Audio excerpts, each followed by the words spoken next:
Hey there, today we're going to check out some different approaches for improvising over the blues. We're going to use this left-hand pattern from Miles Davis's song All Blues. It's in, let's say, 6/4 time. 1, 2, 3, 4, 5, 6. 1, 2, 3, 4, 5. Alright, and the blues is a little different at the end, at the 5 chord. It goes up to the 6, like in the minor blues. So 5, and then 6, 5, 1. You'll see that. And then we're going to try a few different approaches. The first approach is we're going to use, we're going to move some shapes around through the scale. So for the most part, in like a major blues, you're going to be using the Mixolydian scale. So you're going to, just like you have a 7th chord, you're going to be using like the major scale, but with the flat 7. So in this case, it's all white keys. It's very easy. So we're going to take a shape. I would recommend starting with basic chord shapes. This one doesn't sound great. I would start with either first inversion triads or second inversion triads and move those around a little bit. So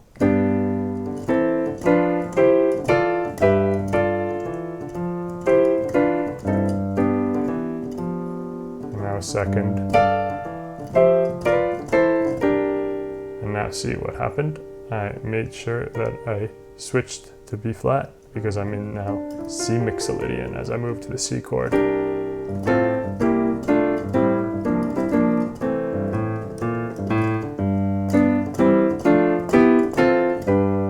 I'm going to D, so I have the F sharp. Here we're just going to have to play chord like that. Okay, so that's one approach. The next approach to improvising I want to talk about is using chord tones. So we're using just the notes from the chord, so just from G7, and now from C7,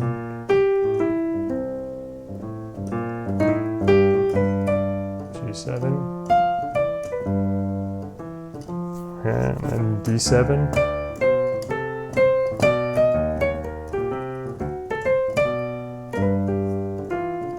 Okay, so to avoid sounding like a machine, it's important that we think about how the chord tones will connect. So if I start on this G, let's say,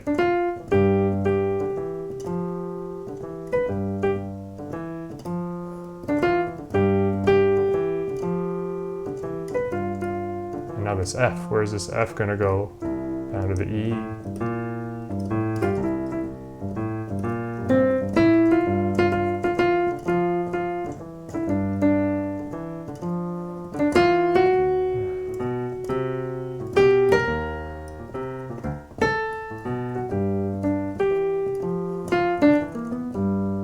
Okay.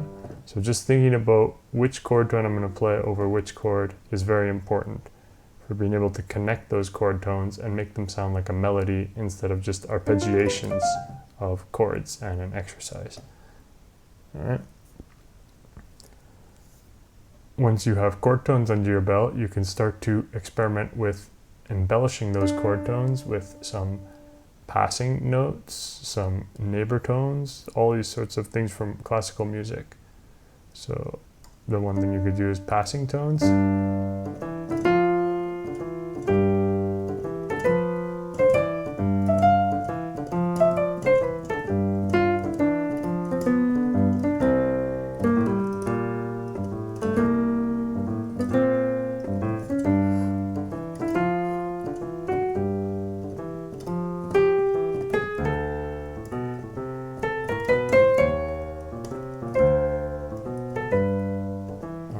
So using some passing tones. The other approach is to play the chord tones, but play them with like a lower neighbor. That can be either chromatic or part of the key, or in this case the key is the blues, right? Right? This is the Mixolydian.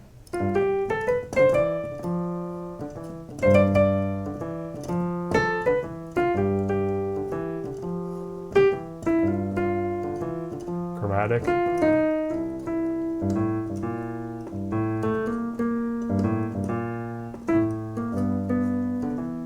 Okay, you can do neighbors from above.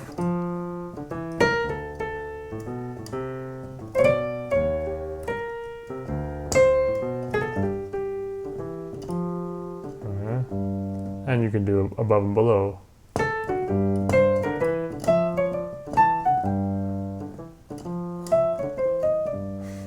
You can go crazy with the neighbors, right? So that's the neighbor tones, and that was passing tones. And there's a lot of other devices that you can use, but I think those two are plenty to start practicing with. So if we put moving shapes through the key, playing with chord tones, embellishing those chord tones, put those all together, then we'll get a really nice result. So I would recommend maybe starting with just some chord tones.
And we could do another blues, let's say, in like A flat. We can use a different pattern, a different kind of feel.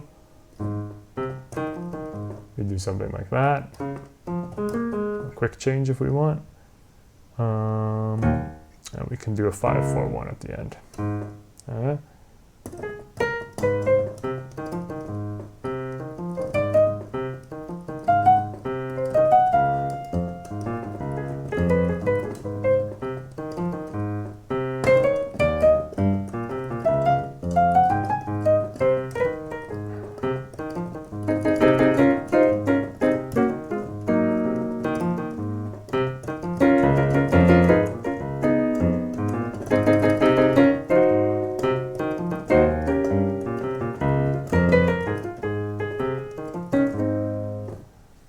So those are just a few approaches to improvising over the blues.